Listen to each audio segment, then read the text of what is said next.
আপনারা জানেন জান্নাতের মধ্যে একটা মাহফিল হবে, সেমিনার হবে। সেখানে আল্লাহ জান্নাতীদেরকে নিয়ে একটা মাহফিলের আয়োজন করবেন। জান্নাতি শ্রোতা হবে আর বক্তা হবে তিনজন।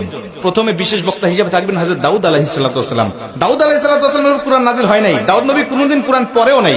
তারপরে আল্লাহ সেদিন তাকে ইলম দিবেন, তিনি দাউদ নবী সূরা তোহা থেকে তেলাওয়াত করবেন। তাফসীরে এসেছে দাউদ নবী যখন কুরআন থেকে তেলাওয়াত করবেন তার একটা গলা থেকে, একটা কণ্ঠ থেকে 80 রকম সুর বের হতে থাকবে।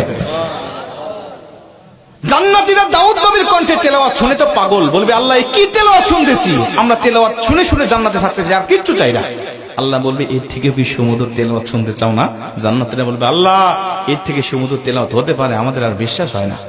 আল্লাহ বলবে কেন বিশ্বাস হয় না?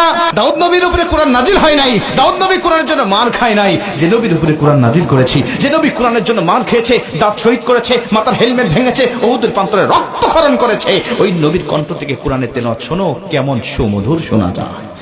আমার নবী যখন সূরা ইয়াসিন থেকে তেলাওয়াত করবেন জান্নাতীরা তো পাগল হয়ে যাবে, বলবে আল্লাহ কোনো হুর চাই না, কোনো গিলমান চাই না, কোনো নাজ নিয়ামত, কোনো শরাব, কোনো ঝর্ণা, কোনো কিচ্ছু চাই না। আল্লাহ শুধু নবীর কণ্ঠে তেলাওয়াত শুনে জান্নাতে হাজার হাজার বছর আমরা কাটিয়ে দিতে চাই। আল্লাহ বলবে জান্নাতি এর থেকেও কি সুমধুর তেলাওয়াত তোমরা শুনতে চাও না? জান্নাতীরা বলবে আল্লাহ এর থেকে সুমধুর তেলাওয়াত হতে পারে, এটা আমাদের আর বিশ্বাসই হয় না।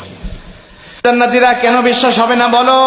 আমার নবীকে কণ্ঠ দিয়েছি আমি আল্লাহ নিজে, আমার দাউদকে কণ্ঠ দিয়েছি আমি আল্লাহ নিজে, কিন্তু আমার গলায় কত কণ্ঠ রেখে দিয়েছি জানো না? আমি আল্লাহ নিজের কণ্ঠকে ওজার করে এখন তোমাদেরকে সূরা রহমান থেকে